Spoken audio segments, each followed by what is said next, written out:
Les partenaires liés par un PACS s'engagent l'un vis-à-vis de l'autre dans le cadre d'une convention.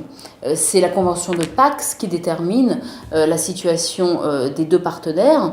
C'est une situation de droit qui est donc beaucoup plus contraignante que la situation de pur fait du concubinage, qui laisse une parfaite liberté au concubin de rompre le concubinage. Il y a donc une solidarité.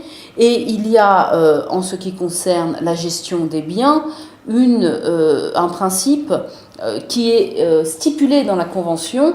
La vie commune et les biens acquis le temps de la vie commune tombent dans une indivision qui est prévue, organisée dans le terme de la Convention de PACS.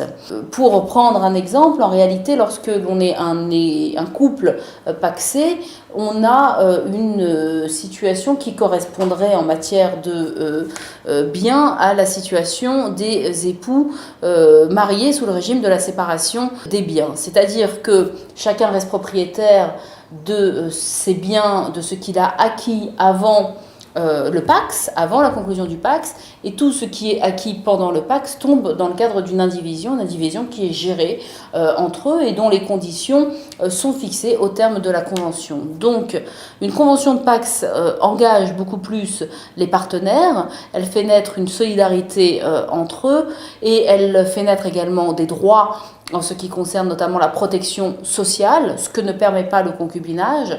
Vous pouvez obtenir le bénéfice de la protection sociale de votre conjoint, être inscrit sur sa sécurité sociale, sa mutuelle, et ce de plein droit. Donc il y a dans la notion de PACS un engagement important à définir et à apprécier dans le cadre de la conclusion de la convention de PACS.